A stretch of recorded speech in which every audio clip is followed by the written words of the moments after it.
saya punya inisiatif membeli buku pada acara Car Free Day, dan buku ini saya sendiri yang memikulnya dari mobil Bang Rismon Sianipar. Lantaran saya punya kegemaran dan inisiatif sendiri juga bersama teman-teman lain, karena saya bangga tentang seseorang Bang Rismon, sehingga saya bantu dia untuk memikul buku tersebut.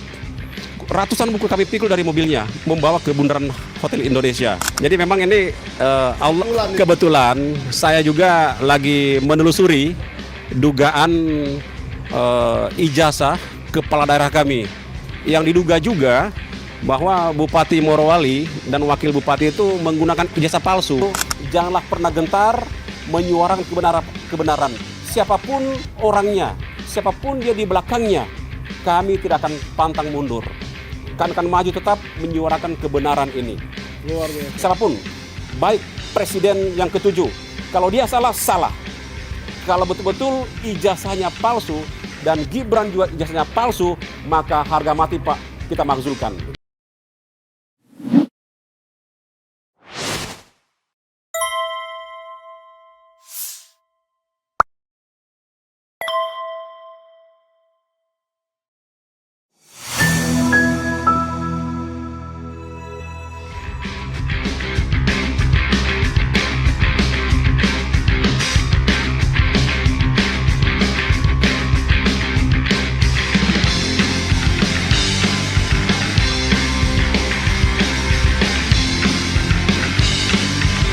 Bang Irwan ini pernah membeli buku Gibran Endgame sebanyak 60 Bang ya? Iya.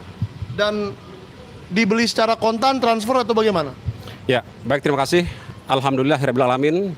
Pada hari ini hari Jumat, saya Irwan Esos telah hadir di Polda Metro Jaya untuk melaporkan saudara Rismon Sianipar, di mana saya telah membeli buku Gibran Endgame ini. Saya merasa tertipu, sehingga saya buatkan laporan polisi pada hari ini, hari Jumat 24 April 2026, dengan pasal penipuan dan penggelapan. Alhamdulillah kami baru keluar telah membuat laporan malam hari ini. Untuk itu saya sebenarnya tidak akan melakukan hal ini. Akan tetapi saya merasa dirugikan dan merasa melakukan tertipu oleh saudara Rismon Sianipar, dan saya merasa telah dicurangi tentang hal ini, sehingga saya buatkan laporan polisi pada hari ini hari Jumat. Untuk itu pada saya pribadi juga tidak akan berhenti untuk mengungkap persoalan ini, dan saya tidak akan tanggung-tanggung. Insya Allah saya akan proses dan kawal terus persoalan ini, laporan saya. Oke. Gitu. Boleh saya tanya sedikit Bang? Ya, silakan. Jadi Abang kemarin itu beberapa bulan lalu ya, Ya. pernah membeli Gibran Endgame, dan kenapa sekarang merasa ditipu? Apakah karena isinya, apakah karena ditarik, atau karena apa Bang? Oke, saya salah satu penggemar Bang Rismon Sianipar. Sebelum Bang Rismon kami nyatakan bahwa dia mengkhianati dalam pergerakan ini. Saya bergabung dalam pergerakan ini dan ketemu Bang Rismon itu bulan September, beberapa bulan yang lalu, 2025 tahun lalu. Sehingga saya sangat salut dan bangga atas perjuangan dan pernyataannya Bang Rismon mengungkap persoalan masalah ijazah palsu ini yang telah ditulis di bukunya dengan judul Gibran Endgame. Dan awalnya Jokowi White Paper. Iya, itu. Sehingga saya punya inisiatif membeli buku pada acara Car Free Day, dan buku ini saya sendiri yang memikulnya dari mobil Bang Rismon Sianipar. Lantaran saya punya kegemaran dan inisiatif sendiri juga bersama teman-teman lain, karena saya bangga tentang seseorang Bang Rismon, sehingga saya bantu dia untuk memikul buku tersebut. Ratusan buku kami pikul dari mobilnya, membawa ke bundaran Hotel Indonesia. Itu acara Car Free Day. Jauh, itu hampir lebih 1 kilo waktu itu. Wow. Saya terinspirasi beli. Waktu itu saya sampaikan, saya akan beli ratusan buku. 300 buku. Waktu itu saya akan bagikan, baik di saya dari Indonesia bagian timur, dari Sulawesi, dan sebagian saya bagikan di Jakarta. Sehingga saya bayar waktu itu acara Car Free Day itu sebanyak 60 lebih buku saya bayar waktu itu. Itu dengan nilai uang ya satu bukunya 100.000 itu. 6 juta rupiah. Iya, lebih 6 juta waktu itu saya bayar. Yang 300 berarti tidak jadi dibeli pada akhirnya. Saya rencana memang mau bayar juga. Setelah saya lihat kondisi Bang Rismon semakin mencurigakan bagi saya, dan terbukti dia telah mengklaim bahwa bukunya ini tulisannya sendiri, hasil penelitiannya sendiri, dia sanggah tidak benar. Makanya buku yang 240 ekspander lagi itu saya tidak jadi beli lagi. Tidak jadi beli. Nggak jadi beli lagi, saya batalkan. Malah berujung laporan polisi Saya untuk yang 60 buku. 60 buku, karena semua saya tertipu. Itu dalam hal ini. Itu. Bagaimana Pak menanggapi laporan ini? Apakah dirasa buktinya sudah cukup? Apakah pasalnya sudah tepat dan seterusnya? Gimana Pak? Soal pasal itu bergantung penyidikan nanti. Memang sementara ini 492 KUHP yang baru dan Itu penipuan. ya 486 termasuk 495 juga. Ya. Jadi nanti kalau ada unsur ITE-nya 27A ya silahkan itu. Iya. Jadi tadi memang rekan-rekan kita yang mendampingi itu ada Gofur Sangaji, ada Jack ya, ada kita sendiri ya yang tadi mendampingi gitu loh ya. Artinya apa? Proses perkara ini saya kira ya biarkan saja berlanjut supaya kepastian hukumnya itu ada. Saya pikir itu, dan sudah dilakukan satu proses tadi sama Irwan itu bahwa sebenarnya bukan soal nilai uangnya, tapi ada satu perbuatan ya yang dimanipulasi, yang dimanipulir gitu loh ya oleh seorang tadi yang disebut gitu loh ya. Maka itu menjadi sebuah tanggung jawab karena bukan 60 buku. Ini kan sampai ribuan ya kalau tidak keliru ya. Nah, bayangkan apalagi 5.000 lebih. Berarti kan nilai uangnya juga bukan sedikit, fantastik gitu ya. Tapi sekali lagi bukan nilai uang. Tapi sebuah perbuatan ya yang dimanipulasi itu disebarkan sedemikian rupa sehingga pidana umumnya masuk, pidana cybernya juga masuk gitu loh. Maka ini akan beruntun nanti orang-orang yang merasa dirugikan akan datang juga menjadi saksi atau bahkan melaporkan juga gitu loh ya. Nah, ini bahayanya kalau seorang mengaku dirinya membuat sebuah karya buku yang hasil dari penelitian yang penelitiannya juga belum jelas sampai sekarang, ternyata terjadi proses yang di beberapa stasiun televisi dia seolah-olah ya, saya katakan seolah-olah menarik, tidak mengakui hasil karyanya. Nah, inilah pidananya. Saya kira mungkin itu aja yang bisa saya sampaikan.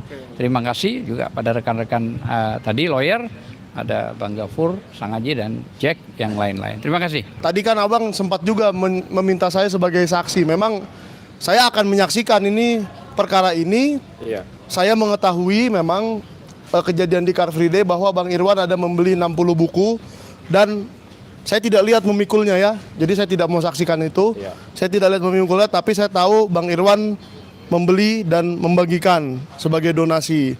Tapi kapan sih Abang mendapat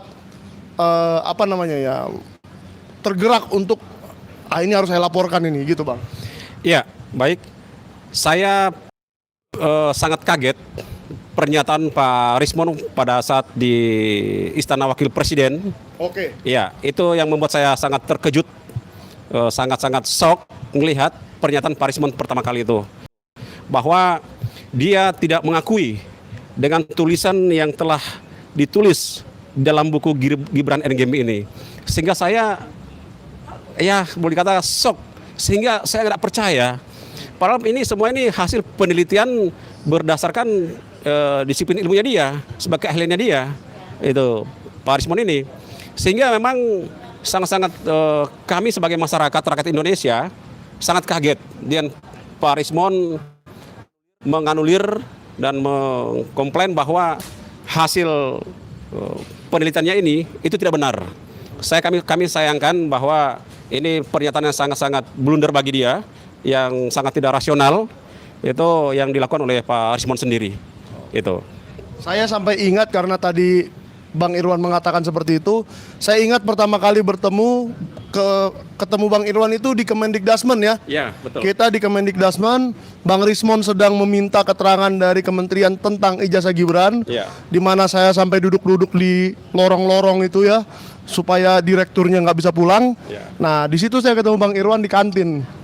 Dan Bang Irwan sedang mempersoalkan sebuah ijazah juga ya. Ya, betul. Ijazahnya apa itu, Bang? Jadi memang ini kebetulan saya juga lagi menelusuri dugaan ijazah kepala daerah kami yang diduga juga bahwa Bupati Morowali dan Wakil Bupati itu menggunakan ijazah palsu, sehingga saya meyakinkan, sehingga saya ke Kementerian Pendidikan untuk menelusuri.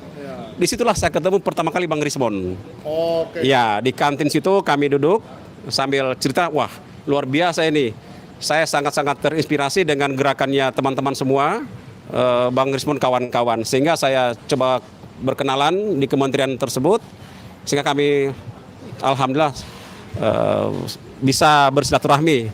Dan sampai hari ini dia telah mengingkari apa ya hasil dari penelitian tersebut. Ya, gitu. betul. Saya juga kalau boleh sedikit saya komentar ya. Ya, Bang. Memang laporan ini banyak sekali yang sudah meminta ke saya. Masa nggak ada sih yang mau melaporkan? Wah, gimana kalau dilaporkan? Gimana kalau dilaporkan? Ternyata hari ini ada yang benar-benar melaporkan bahwa beliau Bang Irwan ini sudah membeli 60 buku dan akhirnya tidak terima ada pernyataan bahwa isi buku ini ditarik, karena berarti itu menipu ya. Iya. Menipu orang yang sudah membeli buku itu, ternyata bukunya isinya kebohongan. Menurut penulisnya sendiri. Iya. Penulisnya saja bilang itu bohong, tapi orang-orang sudah membeli dan rugi. Statistik yang saya ketahui sejauh saya berada di manajemen, itu minimal 6.000 buku sudah laku. Wow. Atau lebih ya. Minimal 6.000 lah yang saya tahu. Iya. Jadi itu 600 juta lebih. Iya. Ya, yang sudah membeli buku ini kalau dirupiahkan. Nah, luar biasa keberanian Bang Irwan ini untuk melaporkan, maju dan melaporkan Bang Rismon Sianipar, karena memang sudah kelewat batas kalau menurut saya. Saya melihat Bang Irwan sudah merasa ini keterlaluan dan sudah terlalu banyak. Nggak mungkin dikumpulkan semua satu-satu orang dari seluruh pelosok Indonesia untuk melaporkan. Iya. Jadi keberaniannya Bang Irwan ini patut kita apresiasi. Gimana? Ya. Jadi ini perlu kita ungkap sehingga ini satu pembelajaran bagi kita semua Ya. agar tidak terulang lagi di kemudian hari. Ya. Yang terutama tentang masalah legalitas, masalah ijazah. Ini kami harapkan kepada semua tokoh-tokoh nasional kita sampai ke daerah. Kedepannya Indonesia ini kita inginkan tidak ada lagi baik pemimpin kita di pusat sampai ke pelosok desa. Baik kepala daerahnya, bupati, wali kota, gubernur, sampai lurah, sampai kepala desa, tidak ada lagi yang menggunakan dugaan ijazah palsu. Sehingga kita akan bongkar persoalan ini sampai tuntas dan tidak ada kata menyerah.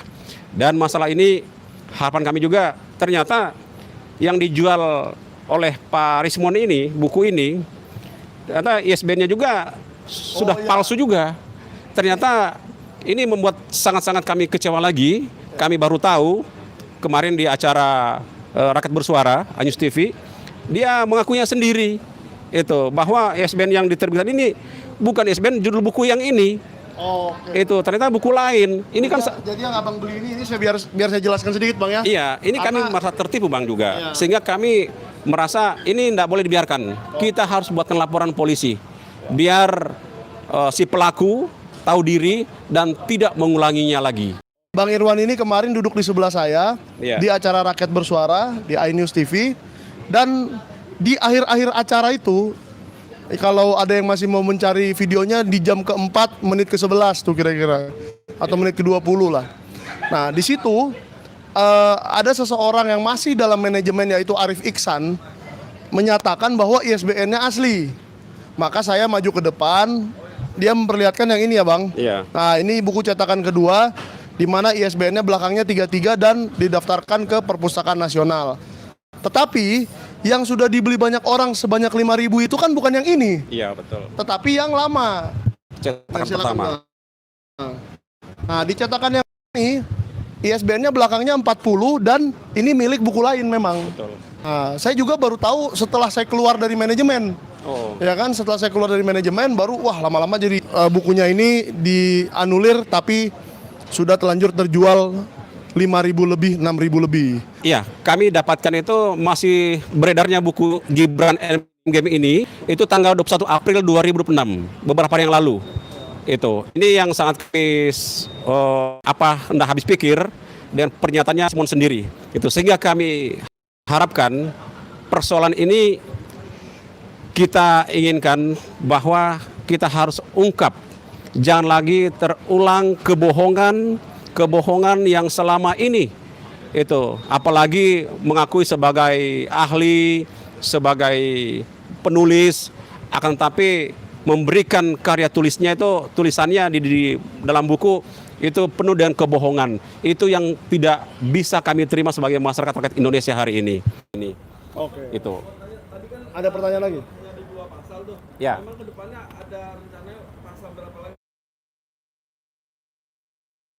Karena ada beberapa nanti ya. Nanti penyidik nanti yang akan coba kembangkan pasal apa lagi yang kita mau cantumkan. Itu mungkin apakah kita mau cantumkan di pasal masalah undang-undang ITE itu tentang perlindungan konsumen dan lain sebagainya. Itu masih ada beberapa pasal lagi, sehingga kami akan tetap akan mengawal persoalan ini, tidak akan main-main pada kesempatan kali ini. Gitu. Ada pertanyaan lagi? Sudah cukup?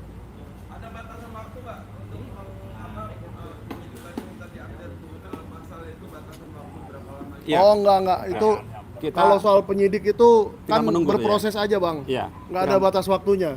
Tinggal menunggu saja nanti panggilan berikutnya, pemberitahuan kapan melakukan untuk pemeriksaan selanjutnya. Kita tinggal menunggu dari Bapak-bapak dari pihak Polda Metro Jaya. Oke. Gitu. Mungkin dari Pak Janes ada yang mau ditambahkan sedikit? Ya, kalau saya sih udah jelas pasalnya ini pasal penipuan dan penggelapan. Udah kau tipu rakyat Indonesia dengan pakai ijazah Yamaguchi dan surat kematian, tambah lagi pasal Murismon telah menipu dan menggelapkan uangnya bapak-bapak ini. Kau bilang asli, waktu di Raya Merdeka kemarin ditanya sama Ajam, asli apa palsu? Yang menjawab si Jagir, nggak bisa dijawab sama klien saya. Inilah jawabannya. Kalau asli tetap masuk penjara, palsu pun masuk penjara. Itu dua-duanya udah kena pasal, 5 pasal, nggak berapa puluh pasal lagi nih. Pak Jagir, kamu penasihat hukumnya, siap-siaplah untuk membela dia ya. Oke. Oke. Mungkin sudah cukup Bang Irwan ya? Ya, Ya. terakhir mungkin Oke. Bang Michael dan teman-teman semuanya. Saya cuma ikan. Kami berbuat seperti ini atas ketulusan, keikhlasan kami. Tanpa ada intervensi dari siapapun. Ya, mereka akan mendukung. Yang kedua, kami sebagai rakyat itu mewakili mungkin Indonesia akan selalu menyuarakan kejujuran, menyuarakan kebenaran untuk keadilan seluruh rakyat Indonesia. Untuk itu, janganlah pernah gentar menyuarakan kebenaran. Siapapun orangnya, siapapun dia di belakangnya, kami tidak akan pantang mundur. Kami akan maju tetap menyuarakan kebenaran ini. Luar biasa. Siapapun, baik presiden yang ke-7, kalau dia salah, salah. Kalau betul-betul ijazahnya palsu dan Gibran juga ijazahnya palsu, maka harga mati Pak kita makzulkan. Betul. Terima kasih. Assalamualaikum warahmatullahi wabarakatuh. Oke, terima kasih kepada semua YouTuber yang sudah hadir. Dan jangan lupa subscribe di channel yang Anda sedang tonton sekarang ya. Soalnya banyak banget channelnya, nggak bisa saya sebutkan satu-satu. Tapi kalau bisa subscribe Sentana juga. Oke, selamat malam. Dan kawal terus persoalan ini. Kami akan berikan terus update mengenai laporannya Bang Irwan ini. Saya yakin akan diproses cepat oleh kepolisian. Karena ini adalah tindakan yang luar biasa. Bukan sekedar pencemaran nama baik yang pasal karet atau gimana-gimana. Fitnah itu kan pasal gampang-gampang. Nah ini adalah kerugian ekonomi yang jelas. Langsung LP. Besar sekali kerugian ekonominya. Lagi pengaduan. LP. Kalau 6.000 orang mau melaporkan semua, 600 juta nilai kerugiannya. Jadi ini bukan main-main lagi, bukan uang receh lagi. Dan kepolisian saya yakin akan serius menangani ini. Iya. Dan untuk Rismon Sianipar, ya jangan mangkir aja lah. Ya, Iya. jangan mangkir aja. Kalau dari saya, pesan dari saya, lebih baik Anda selesaikan dengan jantan. Arif Iksan juga Anda selesaikan dengan jantan masalah ini, ISBN ini juga, ya. Jagir, ya dampingilah terus klienmu itu sampai puas, ya. Sampai seluruh problemnya kau solving. Sampai seluruh problemnya kau selesaikan, ya. Bang Jagir, saudaraku, klienku, ya. Klienku enggak, itu kliennya dia, Rismon. Oke, sampai situ aja. Terima kasih semuanya. Sampai jumpa di episode yang akan datang. Thank you.